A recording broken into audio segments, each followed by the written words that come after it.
como fazer isso. É isso até que eu falo pro pessoal, né? Que é um negócio incrível, né? Mas na astronomia, na cosmologia, é uma coisa que é tão simples de medir aqui na Terra, que é a distância. A gente não sabe, né? A gente não complicado, sabe. né? E é isso que está dando toda essa confusão. Exatamente, exatamente. O pessoal até criou um termo, né, que chama crise cosmológica, né?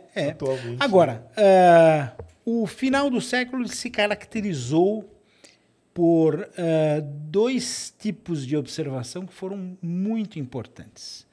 A observação e a análise das supernovas 1A, que são supernovas muito especiais, se posso explicar depois, e que são muito bem definidas, tem uma massa definida, tem um tamanho... Pessoal, por que isso, né? Porque, para quem não sabe, é o seguinte, medir distância no universo é muito complicado, viu, pessoal? Muita gente pergunta, como que eu meço a distância? Depende do que você está falando.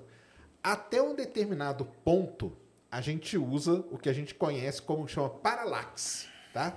O que é paralaxe? O jeito mais fácil de você fazer paralaxe, estica a mão aí, você fecha um olho e depois fecha o outro. Você vai ver que seu dedo parece que mexeu, né?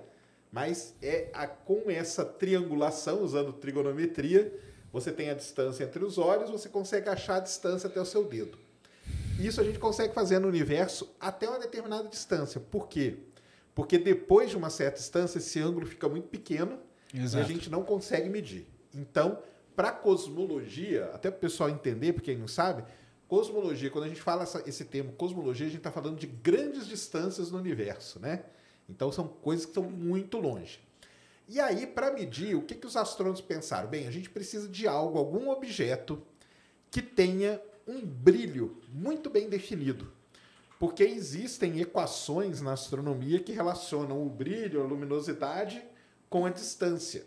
Então, na verdade, a gente não mede a distância, a gente mede o brilho daquele objeto, que ele é muito bem definido, e a partir dessas equações, que a gente conhece e testa elas em coisas próximas, né, a gente tira dali a distância. Então, a gente achou um jeito de medir a distância usando o brilho.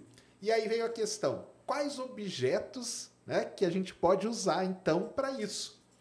E aí o pessoal começou a ver, né? Então, um dos primeiros objetos também, que antes da supernova, é as variáveis, né? Isso, exato. As estrelas variáveis, que elas ficam piscando, só que elas piscam com um período muito certinho, então você tem aquele brilho muito jóia para medir. Então, beleza. E um outro objeto é supernova. Para quem não sabe, supernova, uma estrela que tem mais de 8 vezes a massa do Sol, quando ela termina a vida dela, ela implode e depois explode, né? Vamos dizer assim. Exato. Numa explosão catastrófica, gigantesca, que quando você olha uma imagem de uma explosão de supernova numa galáxia distante, a supernova ela tem um brilho maior do que a própria galáxia. Então, o que o astrônomo estava procurando? Não era aquela coisa com um brilho muito marcante? Então achamos que é a supernova. Só que, qual que é o problema? Não é todo dia que tem uma supernova, né? Estourando por aí, né? E aí que nasce toda essa complicação. Mas quando você tem uma supernova, que é essa que é a chamada 1A, que é um tipo de supernova, e você deu a sorte de detectar, então você tem o brilho. Com o brilho eu vou lá e calculo a minha distância. E é assim que o cosmólogo, pode falar, né? Uhum. Vive, né? Isso, exato. É nisso, né? Exatamente. Só para o pessoal entender, para quem não é da área, só para ter uma ideia do que nós estamos falando. Exatamente. Então, esse que é o grande problema, tá, pessoal? Aí surgiu um termo dentro da astronomia, que é vamos dizer assim, as réguas, né? Exato. Para você medir a distância, cara, eu quero medir a distância, o tamanho do meu celular, eu pego uma régua, certo? Meço com uma régua. O universo é a mesma coisa. Eu preciso de uma régua para medir o universo. E qual que é a régua? Então é isso que o pessoal vai atrás. Só que é muito difícil. A gente fala de supernova, assim, às vezes o pessoal já escreveram para mim, eu pensei que supernova estourava a qualquer hora, explodia a qualquer hora. Eu fico, não é assim, né? Então é isso. Demora, né? Você tem que ficar observando, esperando. Então tudo, há né? projetos, os projetos ficavam esperando, olhando e finalmente,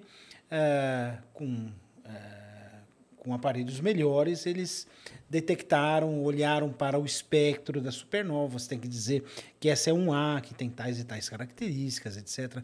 Então existe toda uma maneira de olhar. Você tem que olhar para os erros. Todas essas observações têm erros, né? Tem erros intrínsecos, né?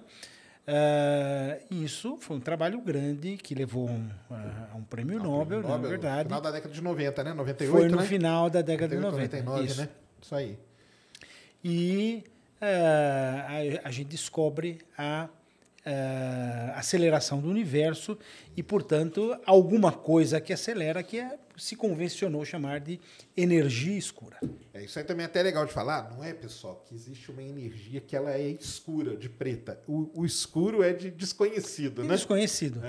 Porque o americano ele gosta, né, de falar, quando uma coisa é desconhecida, ele fala que é um dark, entendeu? É um dark secret, é um não sei o quê. Então, quando a gente traduz como escuro, né? Exato. Mas aí o pessoal fala assim, mas a energia a gente não vê?